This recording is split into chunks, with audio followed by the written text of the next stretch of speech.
Los invitamos a ocupar sus lugares, por favor. Ya estamos listos para dar inicio con nuestra siguiente actividad. Se trata de un panel.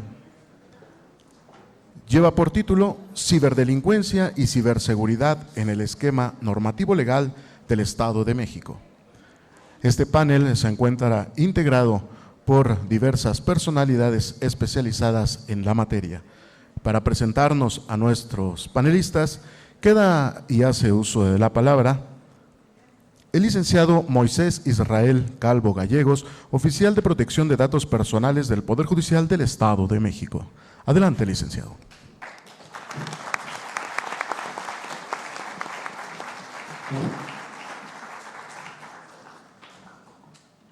Buenos días a todos los presentes, a todos y a todas las presentes.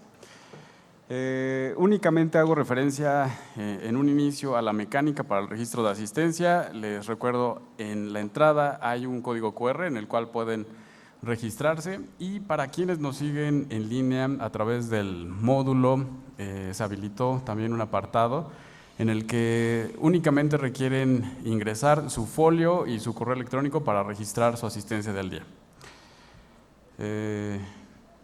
Bien, tenemos más de 3,000 personas inscritas, lo cual nos da mucho gusto. Vemos un auditorio muy nutrido y agradecemos mucho a nuestras autoridades, a las autoridades de la Secretaría de Seguridad, de UMSS, de la EGEM.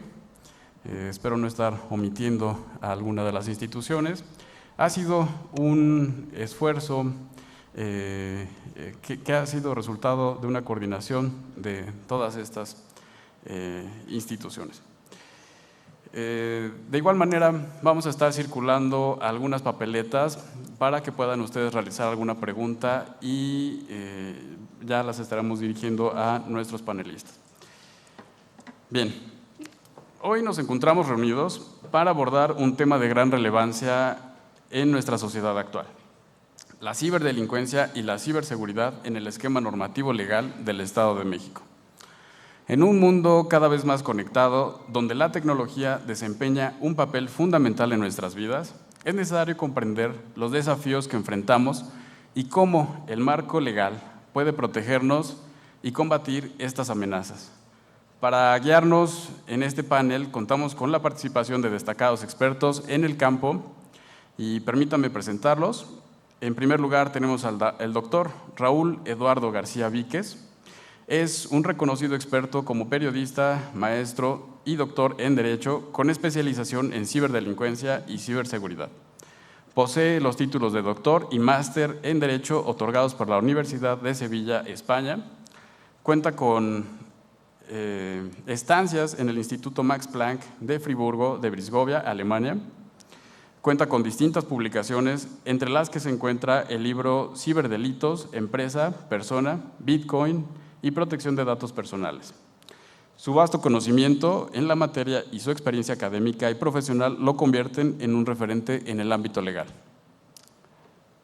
Bienvenido, maestro.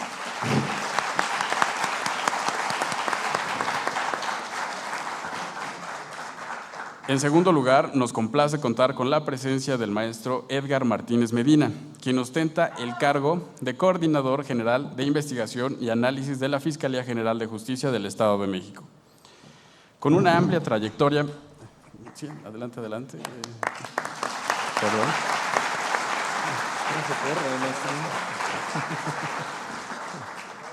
Con una amplia trayectoria en el campo de la investigación criminal, el maestro Martínez Medina ha dedicado su carrera a combatir la ciberdelincuencia y promover la ciberseguridad desde una perspectiva legal en la Procuración de Justicia. Es licenciado y maestro por la Universidad Tecnológica de México.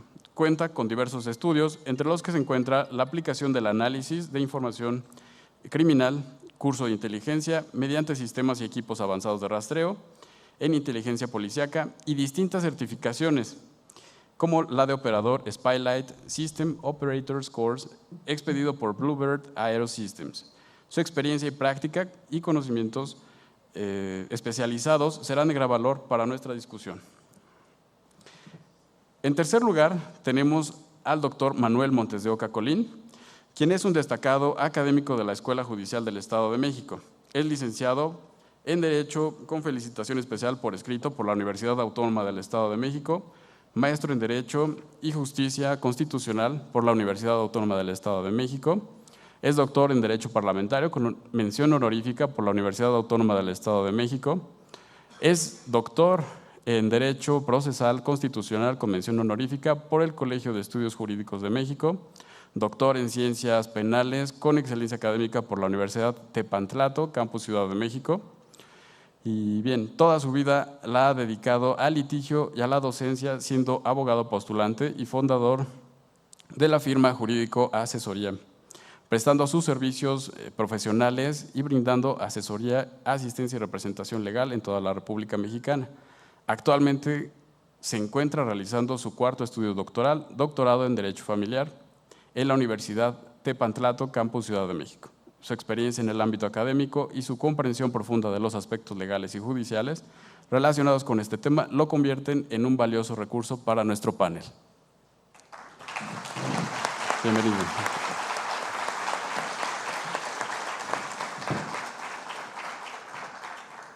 En último lugar, pero no por ello menos importante, damos la bienvenida al maestro José Guadalupe Cerda Eufrasio, director general de Información de la Secretaría de Seguridad del Estado de México.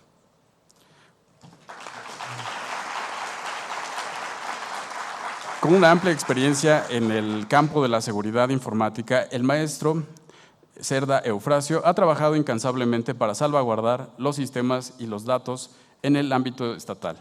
Ha sido subdirector de operación, director de contrainteligencia y director de atención a grupos subversivos en el Centro de Investigación y Seguridad Nacional, director general de información en las Secretarías de Seguridad Nacional, director general de información en el Estado de México y en el Estado de Oaxaca, con más de 27 años de trayectoria en labores de inteligencia y contrainteligencia, ha sido invitado a participar en distintos foros, como el de formación de alta dirección para la atención de riesgos regionales de los mandos de instituciones de seguridad de Centroamérica, el Caribe y México, contrainteligencia en Roma, Italia.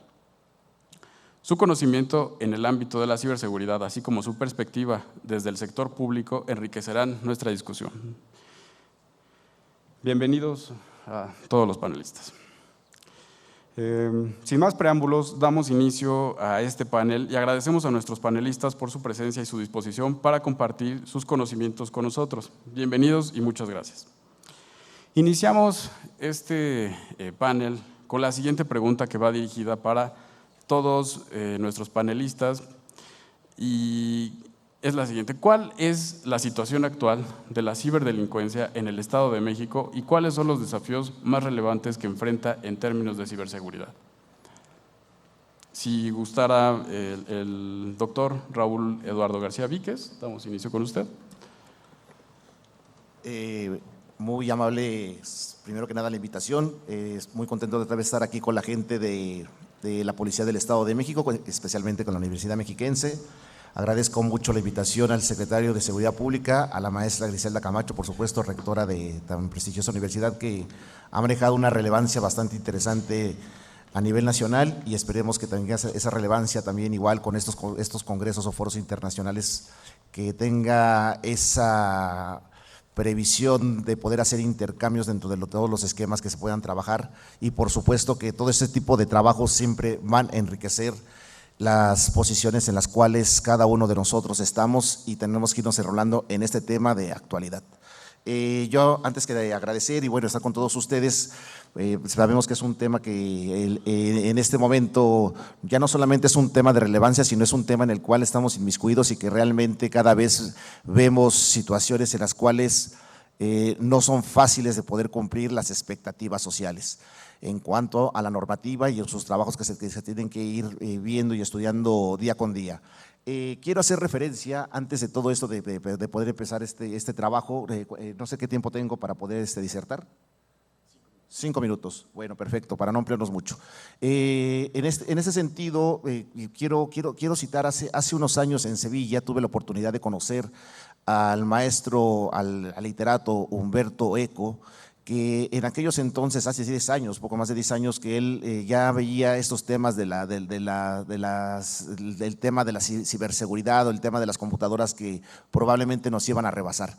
Él comentaba en aquellos entonces que debíamos de tener cuidado porque esas máquinas pudieran ser unas máquinas perversas en las cuales no son algo que en su momento pudiera ser siempre tan positivo y si se supieran utilizar, porque claro que se le podía sacar el mayor provecho posible. Recuerdo que aquella vez estaba en el Hospital de los Venerables, donde hay un auditorio precioso de que han disertado diferentes ponentes, tanto de la literatura como de diferentes ámbitos, pero me llamó mucho la atención en estos aspectos que ahora en internet circulan versiones del maestro Humberto Eco sobre ese tipo de esquemas, y ahora realmente vemos que las máquinas o las computadoras pues prácticamente nos han rebasado, ¿no?, en diferentes esquemas. Voy a dar a continuidad a las ponencias anteriores que dieron sus conocimientos, y en este caso poniendo atención sobre los esquemas que se empezaron a trabajar o a pronunciarse. Creo que el anterior ponente manejo muchas de las cosas que creo que tiene razón en ese sentido, donde las leyes, muchas veces hacemos 20,000 leyes, y ¿qué pasan con esas 20,000 leyes? Se quedan en leyes, o ya sean leyes electorales o leyes en blanco. Lo que tenemos que hacer es apremiar y seguir trabajando sobre esos esquemas, sobre las leyes que ya tienen un contenido, un contexto dentro de lo que es nuestro trabajo ojo, de política criminal. Todos estos estudios, todos estos ámbitos que tenemos aquí, gente de la policía y gente del Poder Judicial, sabemos que tenemos ya un primer eslabón, un primer trabajo que se tiene que ir haciendo sobre el estudio, qué es lo que está pasando realmente, no solamente en el Estado de México, sino a nivel nacional y a nivel internacional. Realmente nuestras leyes están comprometidas y están cumpliendo esas expectativas sociales, como mencioné hace rato, pues nos damos cuenta que estamos siendo rebasados por muchas cosas, ¿no? Ese trabajo de política criminal se tiene que ir intensificando día con día, se tiene que hacer el estudio de exactamente qué es lo que le duele a cada parte de la sociedad, cómo se están haciendo estos mecanismos, qué es lo que se está haciendo, realmente si es esos grados de inseguridad que ahorita nos abocamos a temas en los cuales vemos a los legisladores, principalmente estos trabajos yo los he visto más en el Senado de la República, pero también preocupados en otros esquemas, pero realmente estamos preparados y capacitados para esta nueva era digital. Yo creo que esa es la pregunta que nos debemos hacer, si realmente estamos capacitados para ese tipo de esquemas, ¿no? Ahora, actualmente con el nuevo sistema, pues vamos viendo que no siempre todo se maneja a una altura que nosotros querramos, y realmente la sociedad es la que en su momento resiente todas estas deficiencias sociales. El secretario de Seguridad Pública hizo mención sobre el catálogo de incidentes cibernéticos, lo cual me llamó bastante la atención, que realmente ya tenemos un primer eslabón dentro de lo que es el esquema de la policía, y eso es muy factible que hayan tantos jóvenes aquí interesados en este tema, y por supuesto los cadetes de la policía, y que deben darle seguimiento, lectura continua a todo lo que están pasando, a todos los acontecimientos, y realmente llegar a esas necesidades sociales y cubrir esas expectativas dentro de la sociedad. Entonces, si ya tenemos que la policía en el Estado de México cubre un primer eslabón, nos tenemos que preocupar por un segundo eslabón, que es el ámbito legislativo, lo que maneja en este caso la política criminal. Primer eslabón, que es el estudio de la política criminal, que es el estudio en este caso criminológico, realmente esos campos donde esos focos rojos de inseguridad se están prendiendo y realmente no hay normativa que alcance, entonces tenemos que prever y saber hacia dónde vamos dirigidos. Ya estamos poniendo la primera piedra angular, la primera roca de esos cimientos, que es la policía, que hay un catálogo, y qué es lo que va a pasar después. ¿Cómo se va a poder sancionar este tipo de situaciones? Aquí me llamaba la atención que estaba la diputada Piña, de la fracción del PAN, y yo creo que en este tipo de eventos, ojalá que nos estén siguiendo los diputados, porque son ellos piedra angular también dentro de este esquema, y que deben de estar capacitados para dar el siguiente paso legislativo. Si no tenemos pasos legislativos, pocas veces vamos a poder hacer algo más. Entonces, sí es importante que se dé este primer paso dentro de lo que es la situación en cuanto a lo que son los cadetes, cómo se llevan a cabo los cadetes, qué es lo que está pasando dentro de la sociedad. Sí, la parte legislativa ya está involucrada. Les comento esto, a colación se presentó un libro del cual soy autor, pero dirijo con diferentes autores sobre los ámbitos y los esquemas que se manejan en los ciberdelitos. Este tipo de trabajo se hizo en pandemia, previendo que en pandemia fue uno de los esquemas donde se dispararon, en este caso, el esquema de las redes sociales, el trabajo en las redes sociales, el trabajo con el tema cibernético, y realmente pues nos vimos con muchos vacíos legales, ¿no? Desde que iniciaba una conferencia jurídica y se entrometían, por ejemplo, situaciones pornográficas, ¿no? O la violación en este caso de robos de identidad, robos de cuentas, ya lo habíamos comentado con diferentes cosas. Entonces, de manera minuciosa se desarrolló un catálogo de trabajos sobre qué tipo de esquemas se iban a poder trabajar, y no solamente para México, sino este trabajo se hizo con gente de América Latina y España, o Hispanoamérica, porque también trabajó gente de Italia. Pero vimos que hace escasos 3 años no teníamos nada legislado en toda América Latina. Entonces nos quedamos con esa preocupación, ¿no? Si no hay nada legislado, ¿cuál es el ámbito de intervención en este caso de la autoridad, de la seguridad, de ustedes como futuros cadetes, como futuros personal que van a trabajar sobre ese tipo de situaciones? Bueno, no me quiero alargar porque el tiempo apremia. Realmente se están cumpliendo las expectativas. Yo en la fecha, hasta ahorita, lo comento claramente que no se cubren las expectativas, que tenemos mucho trabajo por hacer, que qué bueno que tenemos este tipo de paneles, que qué bueno que están los expertos aquí en este caso trabajando sobre ya un eje, que ya empezamos a tener una base sobre lo que son la problemática. Pero el estudio de política criminal, lo aseguro, estamos iniciando, estamos en pañales, tenemos mucho trabajo que hacer con los jóvenes cadetes, con la gente del Poder Judicial, con la policía, con la fiscalía, y que realmente podamos lograr cooperar para cubrir esas expectativas sociales. Y por supuesto, desde nuestra trinchera en la academia, estamos haciendo cosas que sean relevantes para nuestros ciudadanos, no solamente del Estado de México, sino la gente a nivel nacional. Muchas gracias.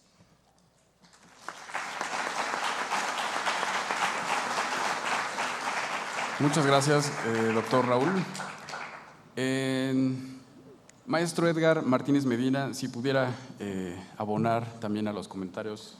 Claro que sí, con mucho gusto. Bueno, también de igual manera agradecer la invitación a la Fiscalía General de Justicia del Estado de México para poder estar en este panel, con su permiso. Claro, la situación actual de la delincuencia en el Estado de México, pues realmente va incrementando. Va incrementando. ¿Cómo lo podemos nosotros medir? Conforme van migrando las tecnologías. Si nosotros ponemos simplemente atención al tema de lo que es la defraudación en medios electrónicos, suplantación de identidad, inclusive la extorsión o la sextorsión que están teniendo a cabo jóvenes estudiantes y personas de todas las edades, pues vamos a ver que los delincuentes hoy en día están migrando para poder obtener mayor información de las plataformas que nosotros mismos estamos nutriendo.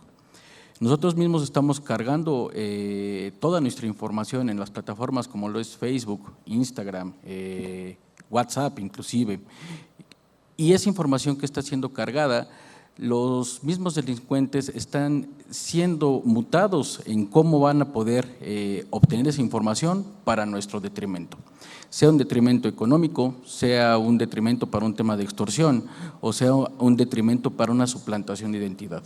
En Fiscalía hemos tenido asuntos inclusive donde se ha suplantado identidad por completo de una persona para poder aperturar créditos bancarios, aperturar créditos hipotecarios, aperturar créditos de automóviles, donde pues nosotros mismos no nos estamos dando cuenta siquiera como usuarios que estamos siendo víctimas de esta suplantación.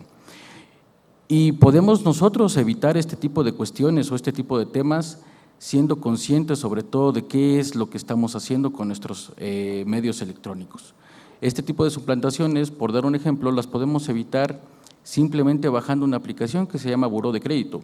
El Buró de Crédito va a alertar cuando se hagan consultas para poder aperturar un crédito o para poder simplemente consultar si les van a hacer un incremento en una tarjeta de crédito, y en ese momento nosotros le cerramos la puerta al delincuente. Vuelvo a repetir, así como salen actualizaciones en nuestros equipos telefónicos para poder tener parches de seguridad, de igual manera los delincuentes se van actualizando para poder tener métodos más eficaces y eficientes para poder obtener nuestra información. Por lo que hace, ¿qué sería lo relevante para el Estado de México? Pues lo relevante es sobre todo la participación que tengamos en los diferentes órdenes de gobierno, pero no solamente en los órdenes de gobierno, sino también ustedes como sociedad o la sociedad misma, a la hora que tengan ustedes que hacer la denuncia, porque por lo general, ¿qué es lo que pasa cuando una femenina, una jovencita está siendo víctima de una extorsión por un medio electrónico, de que le suplantaron el Facebook y en ese momento le mandan el mensaje diciéndole, ¿sabes qué? Tengo tus fotografías que son privadas, o me las entregas o se las voy a mandar a tus padres. Me tienes que entregar dinero o le mando las fotografías a tus padres diciéndole que eres una tal por cual, cuestión real. ¿Y qué es lo que hacen? Pues por miedo a ser exhibidas o por miedo a la reprimenda contra el padre por parte de los padres, pues no hacen la denuncia. O peor aún, cuando el padre o los padres se enteran de este tipo de acción o situación, por el miedo al qué dirán, no hacen la denuncia. Si bien es cierto que hace falta legislación en el Estado de México por lo que hace al combate a estos tipos de delitos, también lo es que no es necesario un tipo de legislación. Lo que es necesario es una investigación correcta derivado de los medios electrónicos, que vayamos de la mano con el Poder Judicial para poder judicializar los medios de prueba que tengamos correspondientes, los medios electrónicos, una página, una URL, una forencia telefónica que nos permita el poder llevar de la mano la judicialización correcta de los medios que nos estén otorgando para poder obtener lo que queremos, que es justicia y seguridad cibernética en este caso. ¿Sería cuánto? Muchas gracias, maestro.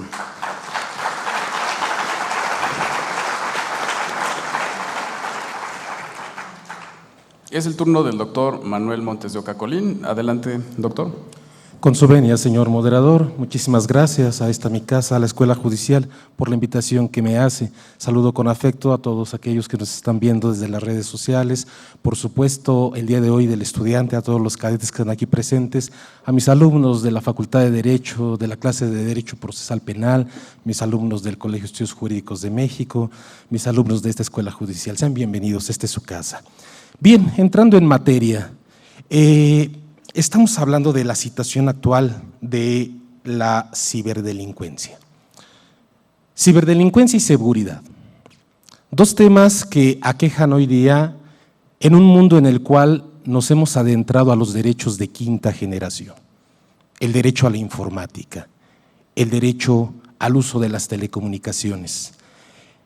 He escuchado con mucha atención y respeto a aquellos académicos que sostienen que no hace falta legislación. Sin embargo, es un tema que por supuesto no comparto. Y no comparto porque yo lo vivo desde el punto de vista del litigio estratégico en materia penal. Tenemos bases sólidas, constitucionales, convencionales, pero muy pocas legales.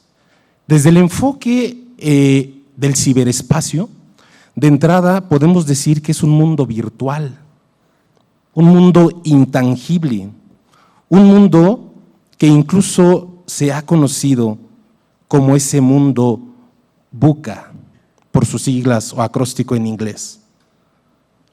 Volatility, Uncertainty, Complexity, Ambiguity. Su acróstico en español, VICA, volatilidad, incertidumbre, complejidad, ambigüedad. Los expertos del derecho penal me dirían elementos objetivos, subjetivos y normativos para acreditar responsabilidad en la acusación. Aquellos que están en su etapa inicial del proceso penal, pues a lo mejor se pueden cumplir los estándares mínimos de los razonamientos y de los datos razonables que nos establece el Código 316 del Código Nacional para vincular, pero soportará acusación. ¿Por qué lo comento? No hay fronteras, no hay tiempo, no hay lugar, no hay espacio, no hay elementos circunstanciales. La informática o computación entendida como la ciencia que estudia los métodos y las técnicas para almacenar, para transmitir, para procesar información, para automatizar y volverla digital, hoy nos lleva a esa red del tercer milenio, la cibercriminología, esa aplicación del conocimiento criminológico al ciberespacio y a la tecnología. Estimados colegas, aquí convergen dos puntos torales, las TICs, las TACs y hasta un tercer punto, las TEPs. Las tecnologías de la información, las tecnologías de la aplicación del conocimiento y sobre todo las tecnologías del empoderamiento y de la participación cobran capital relevancia. Bases constitucionales que pudieran también ser derroteros de nuestro Estado democrático y constitucional y de derecho. Lo cierto es que en el litigio estratégico penal se enfrentan a una barrera llamada legalidad. Tenemos el primero constitucional, que de la reforma desplegada del 10 de junio de 2011 en materia de derechos humanos se reconocen estos derechos que incluso vienen desde el contexto internacional. El artículo 6º, que es el derecho a la información y a la protección de nuestros datos personales, el 8º bajo un elemento de petición. ¿Por qué? Porque seguro estoy que en la siguiente intervención podré abordar delitos específicos que no están tipificados. Y ojo, ¿por qué les digo que se debe legislar? Dentro del marco legislativo constitucional, nuestro primer obstáculo está en el artículo 14 constitucional, que en su penúltimo párrafo establece la forma y términos en cómo debe de aplicarse la norma penal. En esa evolución de autores como Jacobs, como Roxin, que nos señalan del derecho penal de autor al derecho penal de acto, nosotros debemos identificar que si, ojo, no está legislado, luego entonces no puede aplicarse en materia penal. Y eso es un área de oportunidad desde el enfoque del litigio estratégico, pero también es un área de oportunidad para los persecutores de la acción penal. Va mensaje dirigido a la Fiscalía, desde el punto de vista federal como del punto de vista local. ¿Por qué?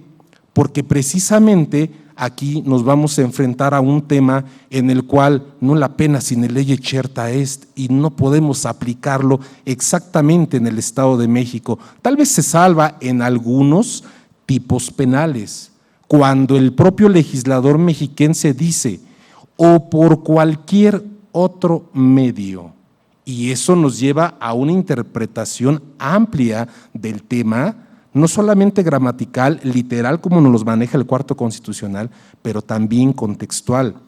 Fíjense cómo estas bases legales y constitucionales están siendo quedadas rebasadas por la base convencional. ¿A qué me refiero? Al convenio sobre ciberdelincuencia, el convenio de Budapest, el convenio que fue celebrado por allá del 23 de noviembre del año 2001, vigente a partir del 2004, y en donde México es un simple observador. Hace unos meses, para ser exactos, el 28 de febrero de este año, el Senado de la República envió precisamente a la Secretaría de Relaciones Exteriores una exhortación para poder considerar la ratificación e incorporación permanente del Estado mexicano al pacto supranacional y sus protocolos adicionales, su primer protocolo sobre racismo y xenofobia del 2003, su segundo protocolo que fue el año pasado sobre la cooperación en la divulgación de pruebas electrónicas y proveedores de servicios y registros. Termino esta intervención señalando, si el derecho penal persigue una teleología fundamental híbrida, que el culpable no quede impune, y garantizarle a la víctima la reparación del daño, ¿cómo es que vamos a cumplir con estas finalidades ontológicas, pero sobre todo axiológicas, para poder lograr precisamente una no impunidad? Hace falta mucho por avanzar. Muchas gracias.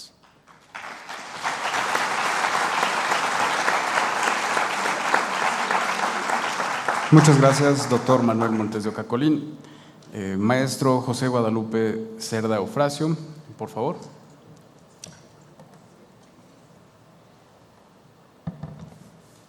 Muchas gracias por la invitación. Coincido con el ponente anterior que debemos legislar para poder tener las leyes necesarias y los ciberdelitos no queden impunes. Los que nos dedicamos a la seguridad constantemente batallamos en la forma de cómo vamos a justificar alguna acción delictiva cuando no tenemos siquiera las bases para poderlo hacer, ¿no? En mi dirección, que es la Dirección General de Información, que depende de la Secretaría de Seguridad del Estado de México, tenemos la Policía Cibernética y constantemente estamos checando, haciendo patrullajes y recibiendo llamadas de extorsión o de fraude, o más bien avisos a través de la red. Y a veces no sabemos en qué tipo de delito encuadra. Entonces coincido que sí, que debemos de tener una legislación avanzada porque estamos siendo reactivos. Sucede el hecho y entonces queremos generar una ley cuando los especialistas saben que se debe de normar la conducta cuando está sucediendo. Lo que nos está pasando a nosotros es que queremos normar la conducta cuando el delito ya está muy avanzado. Y los delincuentes van mutando cada vez más, tienen mejores herramientas que inclusive las policías cibernéticas del país y la federación, porque están en constante capacitación. A ellos no tienen una norma o una ley que seguir, sino simplemente pues, van mutando. Nosotros, hasta para adquirir cierto tipo de software o computadora o herramienta, tendremos que hacer pedir solicitudes para ver si nos ayudan a comprarla o no. Desde esa limitación de no tener las herramientas a veces adecuadas, más una legislación no adecuada, pues el ciberdelincuente va avanzando cada vez más, ¿no? Por ejemplo, en el Estado de México, en el 2022 la Policía Cibernética obtuvo los 5 delitos que más se presentan, ¿no? El acoso cibernético, el fraude al comercio electrónico, amenaza, extorsión y suplantación al robo de identidad. En ese orden es como se presenta, ¿no? En el acoso tuvimos 6.269 denuncias, en fraude al comercio 2.237, en amenazas 1.136, en extorsión 10.036 y en suplantación de identidad 984. O sea, 15.800 delitos, 21 delitos que fueron denunciados, pero eso es lo mínimo de lo que pasa en la red, ¿no? En la red se mueve demasiada información, demasiados delitos que a veces ni siquiera son denunciados. De 4.131 denuncias recibidas por el delito de fraude cibernético, la Policía Cibernética logró evitar que se pagaran 21.108.312 pesos. Sin embargo, es el 35% del monto exigido.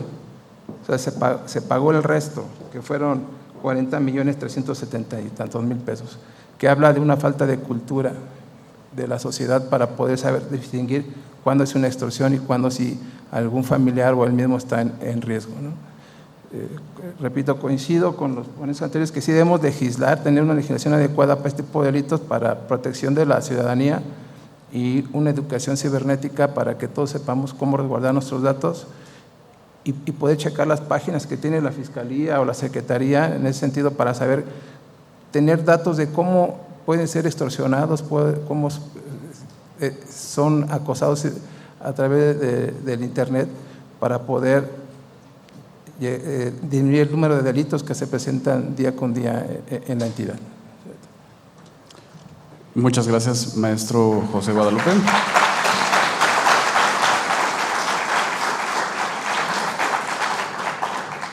Bien, me gustaría continuar con usted, maestro José Guadalupe. Comenta, sí es necesario legislar, no hay un delito que encuadrar al momento de querer tipificar estas conductas.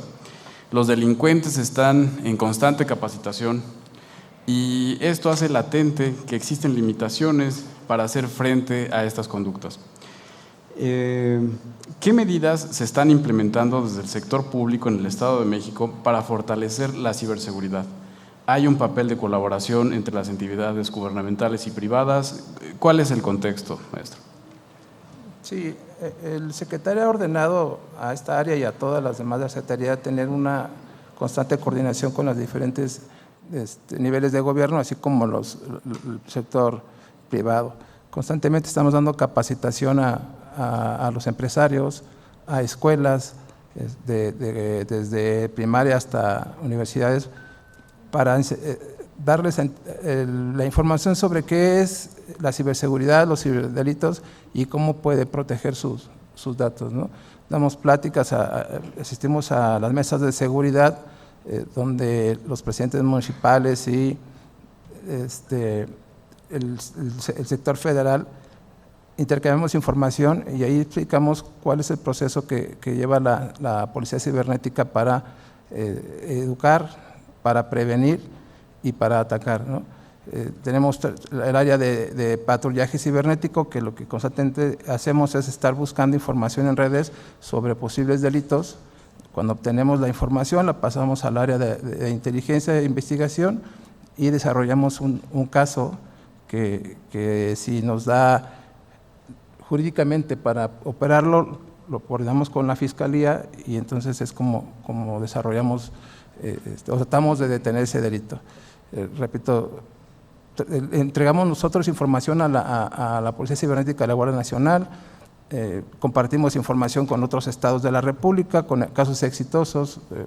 Me recuerdo ahorita un caso de una niña que raptaron en Veracruz y pasó por toda esta parte y la recuperamos con la información que se intercambió entre las policías cibernéticas, creo que fue en Guanajuato, no recuerdo bien el dato, pero esa coordinación que tenemos con otras dependencias de otras secretarías de los estados nos ayuda a estar constantemente obteniendo resultados favorables. Repito, no son los muchos, porque la denuncia sobre delitos cibernéticos es poca, pero si todos tuviéramos esa cultura de denuncia a través de las redes, claro, tendríamos más trabajo, pero seríamos más eficientes. Muchas gracias. Muchas gracias, maestro. Maestro Edgar Martínez Medina, desde su enfoque en la institución encargada de la Procuración de Justicia, ¿cuáles son las principales estrategias y enfoques adoptados por esta institución para combatir la ciberdelincuencia? ¿Qué obstáculos enfrenta en la investigación y en la persecución de estos delitos? Claro que sí. La principal estrategia tiene que ser forzosamente el tener la sensibilidad sobre lo que estamos tratando y sobre lo que estamos viendo. ¿Cómo la sensibilidad? El grueso de los delitos que se están cometiendo por materia cibernética, de las denuncias que estamos captando, son violencia de género, principalmente. Principalmente, ¿por qué? Porque, como lo comenté hace rato, estamos teniendo temas de extorsiones por medios electrónicos hacia femeninas, las cuales están teniendo el tema precisamente derivado de sus redes sociales. Y no solamente esto, el acoso sexual, bullying, el bullying cibernético de igual manera, en donde es importante puntualizar que tenemos que tener la sensibilidad de qué es lo que estamos nosotros presenciando. ¿Por qué? Porque obviamente no es lo mismo que vaya a denunciar una femenina con un MP que sea varón, o un investigador que sea varón, y tenga que enseñarle las imágenes con las cuales la están acosando o la están extorsionando. No solamente esto, sino también después de este tipo de delitos, que son los más comunes, por así decirlo, dentro de las mismas catálogo de delitos que nos están llegando, de igual manera está el fraude cibernético y la suplantación de identidad. Todos los delitos, cada caso es particularizado. Cada caso tenemos que darle una óptica diferente. ¿Por qué? Porque no es lo mismo y no es una constante como se están realizando. Por el contrario, están teniendo cada uno una particularidad diferente, donde inclusive tenemos que comprender que si lo vemos como una unificación, todo este catálogo de delitos, estaríamos nosotros como Procuración de Justicia haciendo las cosas mal. Por el contrario, nuestro enfoque es, primero, hacerle caso por completo a la denuncia que nos están haciendo llegar cuando la estamos recabando. Segundo, individualizar esta denuncia para ver qué método jurídico y qué método de investigación vamos a utilizar para poderle dar la solvencia y la correcta medida. Una vez que tenemos este estudio a través de los diferentes medios tecnológicos con los cuales contamos en la Fiscalía General de Justicia, el tratar de llevar a judicializar el asunto que se nos está presentando. Y los obstáculos, como bien lo comenta el maestro Cerda, que es el titular de la Secretaría de Seguridad Ciudadana, que hemos colaborado bastante en varios asuntos, es la legislación. La legislación nos presenta un tema en el cual yo escuché el antiguo panelista que establecía que no compartía el tema o la ideología en la cual tendríamos que poner varias leyes. Al contrario, yo soy de la idea que tendremos que, en este enfoque que les estoy comentando, individualizar, enfocar y establecer. ¿Por qué? El mejor ejemplo que tenemos, la Ley Olimpia. La Ley Olimpia salió a raíz de una femenina a la cual se le fue violentado su derecho cuando se difundieron las imágenes sin su consentimiento, y a raíz de esa situación ella pugnó porque hubiera una normatividad. Y yo les puedo asegurar que hoy en día hay muchísimas mujeres que están queriendo tener justicia por diferentes medios que les han sido violentadas sus derechos a través de medios electrónicos, y que la legislación no lo ampara. Y si nosotros no tenemos la legislación como entidades de seguridad pública y de procuración de justicia, pues bueno, no vamos a poder llegar al fin por el cual fuimos creados como institución, que es procurar justicia y obtener justicia para los ciudadanos. ¿Sería cuánto? Muchas gracias, maestro Edgar.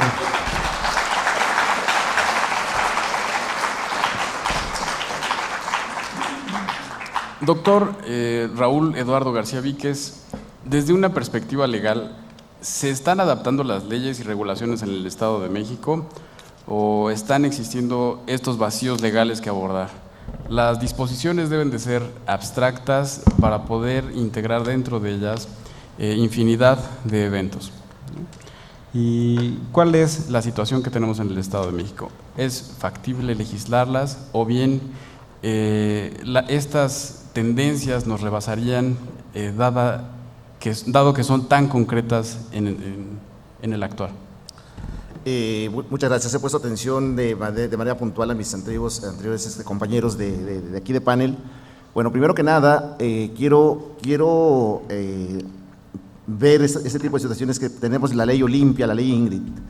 Nuestros legisladores en el Estado de México se han preocupado por este tipo de leyes que realmente están bien, o sea, se da un avance, ¿sí? Pero para eso son este tipo de foros, este tipo de derecho comparado, este tipo de análisis internacional. Si nos damos a la tarea, por ejemplo, ahora de revisar el Código Penal de Colombia, ¿sí? Así como en su momento la ley de víctimas se transportó de Colombia para México, situaciones, o por ejemplo diferente tipo de leyes, pero ahorita por ejemplo la ley en temas de ciberdelitos, en Colombia hace 5 años ya hay un apartado sobre temas exclusivos de ciberdelitos, ciberdelincuencia, ¿sí? Podemos ver, por ejemplo, esquemas, si bien es cierto, vuelvo a repetir, la ley Olimpia, la ley Ingrid, ya dimos un avance, no nos podemos quedar solamente en esto. Ahorita ya tenemos un tema encima que es la inteligencia artificial, y un tema que realmente nos va a traer problemas serios, ¿sí? No solamente desde copiar una tesis, copiar de diferentes tipos de esquemas, en este caso, por ejemplo, vamos más allá, ¿no? Un tema de administración pública. Estamos separados, por ejemplo, para en una administración pública en algún municipio, tener un fraude en la administración pública. En esos casos, ¿qué tanto se ha estado avanzando? Si, por ejemplo, ahora que ha estado muy de moda el compliance también. Si aplicamos, por ejemplo, temas de prevención, que son temas de prevención simplemente, ¿no? Temas de prevención en los cuales tenemos que ir viendo, tenemos que ir legislando. Digo, eso ya más que discutirlo, es un dicho. O sea, la legislación es parte fundamental de un paso para poder hacer cosas más allá, ¿sí? Si ya vimos que, por ejemplo, el primer país que empezó a legislar este tipo de situaciones fue Argentina, y aún así, con todo y este inicio, se han enfrentado a problemas severos, ahora por ejemplo ya más actualizados también en Chile, que también igual empiezan a trabajar ese tipo de temas, compliance, inteligencia artificial y fraude, o en su caso por ejemplo la continuación que le ha dado cada uno de los países de Sudamérica, y no vamos más allá, por ejemplo en la Unión Europea. Si nos damos cuenta, por ejemplo, en el tema de victimología o el tema de la víctima, en la Universidad de Manchester ya están trabajando estos tipos de esquemas, y casualmente siempre el mundo anglosajón nos lleva un paso más adelante. ¿Sí? En Estados Unidos, nuestro país vecino, desde 1950 ya trabajan el tema de victimización, de victimología, ¿sí? Temas de criminología, victimización y ciberseguridad. Entonces, cuando nosotros estamos pensando en la ley Olimpia, en la ley Ingrid, que son pasos realmente importantes e interesantes, realmente nos llevan 20 pasos adelante en temas de ciberdelincuencia y ciberseguridad. Entonces, si hacemos un comparativo entre lo que es México, Estados Unidos, Brasil, Colombia, Argentina, ¿qué es lo que está pasando con nuestra seguridad? En este caso no está mal, tenemos que dar avances. También igual creo que hay cosas que ya están escritas, por ejemplo como los derechos fundamentales. No nos debemos conformar, por ejemplo, con el tema de protección de datos, que mañana vienen expertos en la materia. Ahora se habla, por ejemplo, de los derechos humanos, y la protección de datos, o ya la protección de datos como un derecho humano como tal. Es simple, tampoco no hay que encontrar el hilo negro de nada, sino simplemente el tema de protección de datos es el derecho a la intimidad, punto. Derechos fundamentales y derecho a la intimidad. Entonces, ese tipo de situaciones, ese tipo de esquemas que ya tenemos las leyes escritas, hay que darle seguimiento, pero sí puntualmente saber definir en cierto tipo de esquemas y en cierto tipo de delitos, porque si no tenemos, como lo dijo el maestro Edgar y el maestro Manuel Montes, no solamente tenemos que darle parámetro a la Fiscalía para los elementos objetivos y subjetivos del delito, tenemos que darles parámetros a la policía para saber cómo van a encaminar estos esquemas de seguridad en un futuro. Y si no tienen las bases, no podemos ir más allá. Y contestando la pregunta y de manera ya puntual, o sea, sí se han dado los primeros pasos, efectivamente tenemos el paso de prevención general primaria. El paso de prevención general primaria transversalmente es el paso de educación y cultura. Se están dando los primeros pasos para la escuela prevenir, aterrizar, ¿sí? Que este tipo de situaciones son importantes desde que los niños ya deben estar involucrados en este tipo de temas porque es el mundo de ellos el día de mañana. Entonces, si se da ese primer paso, hay que darle paso también a las demás generaciones para que no solamente se queden en un ciberataque, un tema en una situación en la cual si se les previene desde ahorita ya con políticas públicas adecuadas, ¿sí? Se va a poderse llevar a cabo algo efectivo. Primer paso, prevención general del delito. Segundo paso, volvemos a la prevención general secundaria, que es la parte legislativa, volvemos a repetirlo. Si esto no es una situación de que uno quiera o no, sino ya está escrito, ¿sí? Son situaciones que ya están escritas, prevención general primaria, prevención general secundaria, y sobre eso la prevención general terciaria. Si damos esos pasos efectivos, como en su momento lo comentó el maestro García Pablos de Molina, son situaciones en las cuales vamos a encontrar situaciones efectivas y vamos a dar parámetros y elementos para poder tener una continuidad al trabajo que vamos iniciando y que nosotros vamos a dar las primeras bases sobre algo efectivo, esperemos en un futuro no muy lejano. Muchas gracias, doctor Raúl. Doctor Manuel Montes de Oca Colín. Sí, con su venia, señor moderador, muchas gracias por la pregunta. Pues yo no dejo de quitarme mi chip de litigante. Esa es la parte trascendental que le aporta precisamente a todo ese andamiaje jurídico de la maquinaria institucional desde que llegamos a la Fiscalía. Ciberdelincuencia, cibercrimen. Un delito que no está tipificado. Yo no encuentro ninguna normatividad que me tipifique el delito.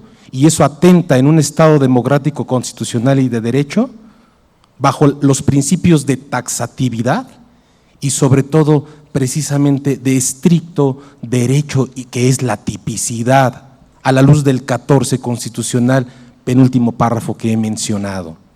Y les voy a poner un ejemplo desde este momento, e incluso los invito a todos, a todas y cada una de ustedes, ocupen su equipo celular, abran la página del IUS y pónganle palabras claves. Pónganle, porque lo vamos a terminar al final, pónganle delito internet, pónganle ciberdelincuencia, pónganle ciberseguridad, pónganle delito informático. No hay ni una sola tesis ni aislada que refleje este tipo de delitos. ¿Cómo es posible que podamos advertir y fincar una responsabilidad penal haciendo una interpretación cierto, bajo el principio moderno del derecho procesal constitucional aplicado al proceso penal, que es el principio de interpretación conforme, que busca estirar la norma secundaria para ajustarla en el máximo de sus factores a la interpretación de acuerdo a la Constitución? Y si no logra interpretación conforme en sentido amplio, intermedio, estricto, debe de dejarse a un lado, debe de inaplicarse. Sí, pero cuidado, la ley penal no es de interpretación. La ley penal en su enfoque sustantivo es de aplicación directa, taxativa, expresa, típica. En este sentido, debemos entender el cibercrimen o el ciberdelito bajo dos vertientes.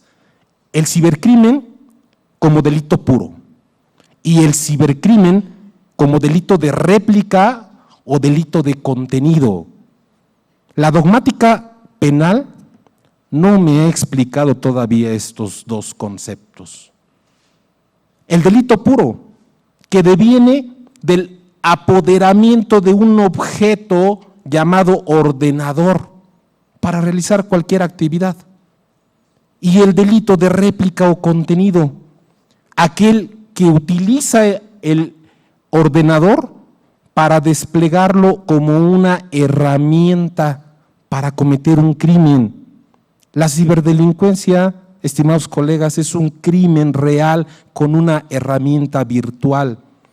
Va dirigido a tres sectores: dirigido a redes o dispositivos, que es el puro.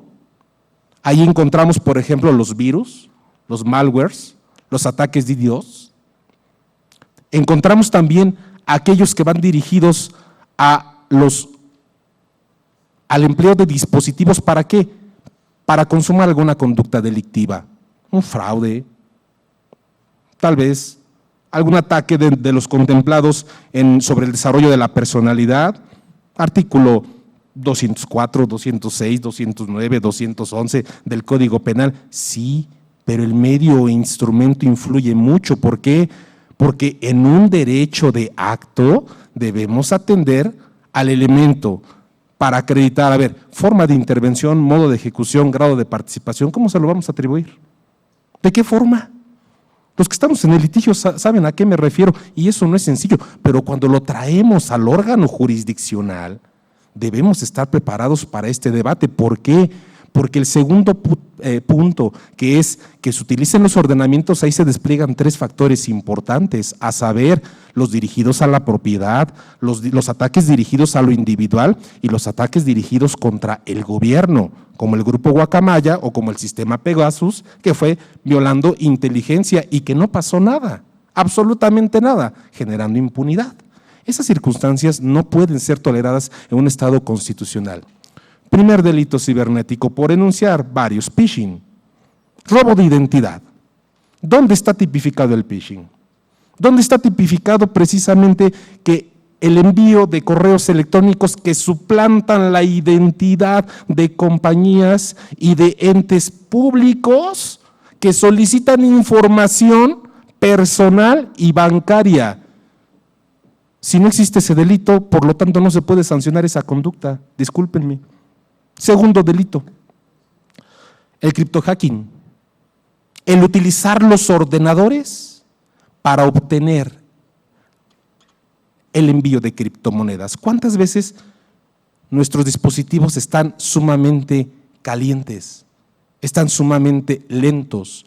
Cuidado, dicen los informáticos, que está pasando algo aquí en nuestro ordenador. Y sobre todo me refiero al criptohacking. Tercer delito, lo señalaba el señor presidente del tribunal en la inauguración, el ransomware. ¿Dónde está tipificado ese delito? El secuestro de datos.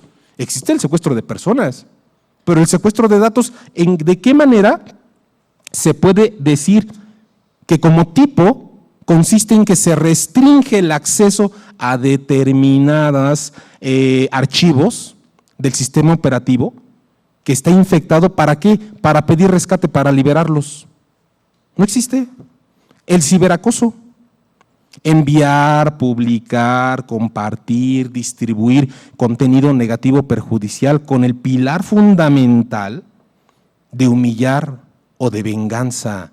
Son elementos subjetivos del delito. Insisto, tal vez soportarán un auto de vinculación a proceso, pero una acusación, yo no veo a un juez, bueno, lo hacen en interpretación conforme, pero creo que se están excediendo. Creo que se están excediendo, ¿por qué? Porque la falta de precisión no da para más, pero lo tienen que hacer, es necesario. ¿Por qué? Porque si no se hace esa interpretación conforme, generan impunidad y con eso un puntito negativo al Estado de Derecho. El cyberharassment, ¿en qué consiste? Abusos sexuales, verbales o de otro tipo de ataques. El cybertalking, ¿en qué consiste? Frecuencia de amenazas, de insultos, de sentimientos de miedo. Entran, y aquí nuestros amigos los psicólogos nos van a poder profundizar sobre el tema, ¿cómo entro a la psique de mi receptor para generar ese efecto de miedo? El child grooming, ¿dónde está tipificado precisamente ese elemento de conexión emocional entre el agente activo y el pasivo para poder desplegar la conducta ilícita? Fíjense, un ejemplo de un acosador a su exnovia. Anoche estuve en tu casa mientras dormías. Imagínense que les llegue un mensaje de esa naturaleza. De entrada, a una persona que tiene ciertos valores, que tiene una formación, que no se mete en problemas, genera una afectación al psique. ¿De qué manera está controlado? Ahora hablamos de hacker. Por cierto, también lo dijeron, y muy bien dicho, mal empleado. El hacker es el cibernauta, el ciberexperto bueno. El cracker es el elemento negativo.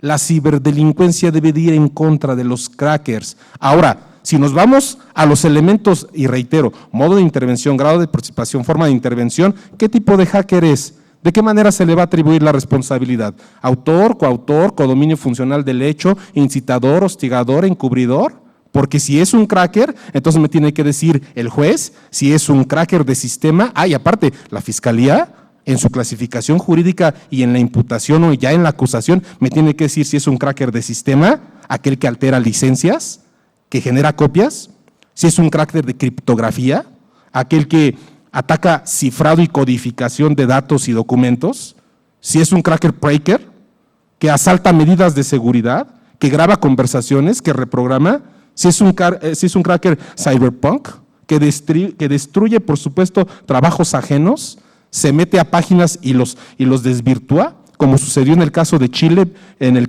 caso Inverlat versus Pocky, que fue el antecedente específico en América Latina sobre la forma y la evolución de los tipos o de las tipologías de autores en delitos cibernéticos. Los hackers infiltrados, aquellos que son nuestros amigos y estamos durmiendo en casa con el enemigo. Los crackers script kiddie, aquellos que son vandalismos, aquellos que ocupan de otros ordenadores y servicios y de otros hackers para poder cometer la conducta. Fíjense, Suecia, Uppsala, precisamente, noreste de Estocolmo, en el año 2017, dictó la primera sentencia de violación online. Y entonces aquí a John Armstrong lo condenaron a más de 10 años de prisión por un delito de violación a niños y a menores de edad, bueno, ahora con el protocolo para juzgar con perspectiva de infancia, niños, niñas y adolescentes, en los cuales jamás hubo una violación real, porque si nosotros analizamos el tipo penal de violación, vamos a encontrar específicamente que se requiere el contacto físico, y en el mundo cibernético eso es imposible. Sin embargo, sí se puede dar.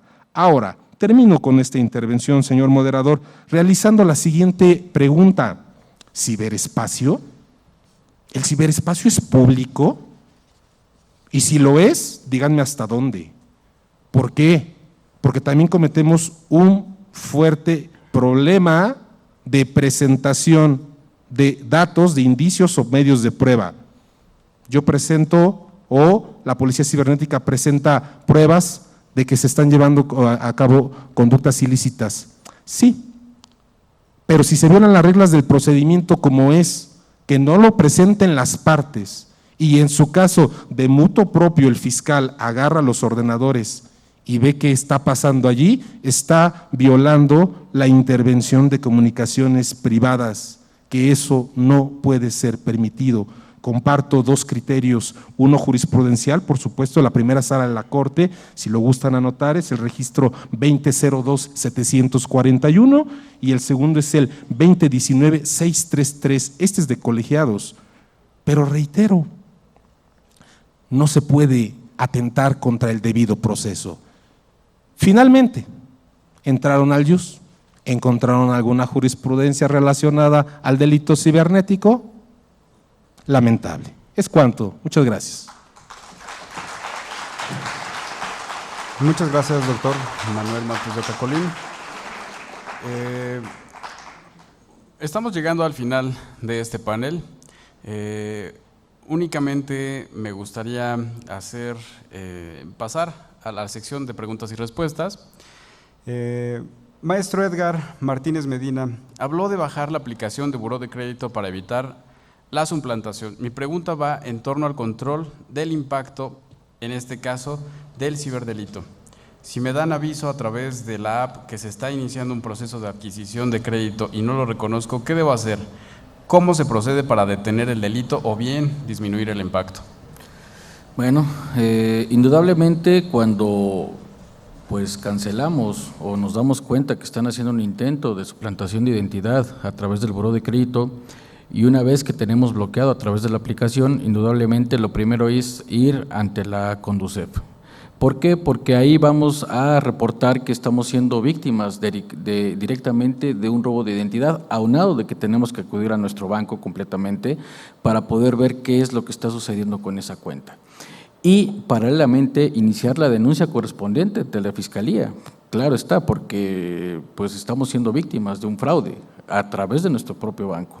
Porque una persona se está haciendo pasar por nuestra identidad a través de lo que es ya sea un INE, ya sea un comprobante de domicilio, ya sea a través de un mismo teléfono, porque hoy en día sabemos que las aplicaciones bancarias se valen de un número telefónico, datos biométricos de seguridad, en donde solamente se supone que nosotros podemos accesar a dichos servicios bancarios. Incluso cuando vamos a retirar dinero, ustedes pueden ver que nos piden nuestra huella digital, nuestro biométrico, para poder acceder a nuestra cuenta. Entonces, podríamos decir que son 100% seguros, pero no lo es así. Está habiendo complicidad incluso al interior de las mismas entidades bancarias y es por eso que se tiene que hacer estos métodos, que es ir ante la Conducef, iniciar una queja ante nuestro sistema bancario e indudablemente iniciar la denuncia correspondiente. ¿Sería cuánto? Muchas gracias, maestro. La siguiente pregunta es, ¿cuáles son los elementos de prevención a considerar para evitar la suplantación de identidad? Si alguien del panel gusta realizar la intervención, o bien nuevamente el maestro Edgar. El de Los la métodos Fiscalía. para evitar el tema de la suplantación, dijo. Suplantación de identidad. Bueno, para empezar tenemos que ver, como bien lo establece el doctor, en nuestros equipos telefónicos, en nuestra vida diaria, cotidiana, electrónica, ¿qué aplicaciones son las que tenemos en nuestro teléfono? Muchas veces, incluso voy a dar un ejemplo bastante rápido, salió una aplicación hace no muchos años en donde Facebook les daba la maravillosa idea de que a través de una fotografía iban a ver cómo se iban a ver de viejos. Todos accedimos a esa aplicación, o gran parte accedió a esa aplicación, y jamás leyeron las letras pequeñas, ¿verdad? Al no leer las letras pequeñas, ustedes estaban dando acceso a sus datos biométricos. No solamente eso, el dato biométrico son los puntos para poder medir la morfología del rostro o morfologías dentro de nuestro cuerpo, lo cual son rasgos únicos. y Facebook correlacionó esos datos biométricos a su cuenta de Facebook, a su equipo telefónico, a su número telefónico, y a través de ahí pudieron acceder miles de hackers alrededor del mundo o crackers a esa información biométrica, lo que produjo que si ustedes estaban registrados ante entidades bancarias, podían obtener esa información. ¿A qué es a lo que quiero llegar? Lean las letras pequeñas de sus aplicaciones, tengan verificaciones verificaciones de primero y segundo grado en cada una de sus aplicaciones, liguen su cuenta, por ejemplo, de WhatsApp a un correo electrónico, hagan la verificación de 2 pasos e inclusive hagan uso de lo que no sé si la mayoría puedan conocer en este foro, pero las bóvedas de seguridad de contraseñas. ¿Qué es una bóveda de seguridad de contraseña? Es muy simple, muy sencillo, es un consejo que les puedo dar, que ustedes van a ligar sus cuentas a un autentificador. Ese autentificador es un token electrónico. ¿Qué quiere decir esto? Cuando yo ingrese a mi Facebook o a cualquier medio electrónico que yo tenga, es un código que va a estar cambiando cada determinado tiempo. Nosotros somos responsables de nuestra seguridad electrónica, nosotros somos responsables de nuestra seguridad cibernética, y mientras más le demos herramientas a los ciberdelincuentes, hackers o crackers, pues nuestra seguridad va a ir vulnerada. ¿Sería cuánto? Señor moderador, nada más un comentario aquí que me vino a la mente, porque les digo que no me puedo quitar mi chip del litigante. Adelante, adelante. El maestro Martínez Medina señaló: damos autorización para acceder a nuestros datos biométricos. Esto nos lleva a una pregunta que la imputación penal objetiva me la va a responder. En mi pueblo le llaman autopuesta en peligro. ¿Será delito? ¿Me voy a quejar de algo que después, a su vez, yo consentí? Cuidado. Gracias. Muchas gracias. Muchas gracias. Pues bien, sin duda las preguntas que nos realiza el público hacen patente el interés de la ciudadanía por conocer los temas en específico de la Fiscalía, que ello no resta la importancia de la inquietud que presenta también el sector de la abogacía, la ciudadanía y también desde el ámbito legislativo. Tenemos algunos retos todavía que atender.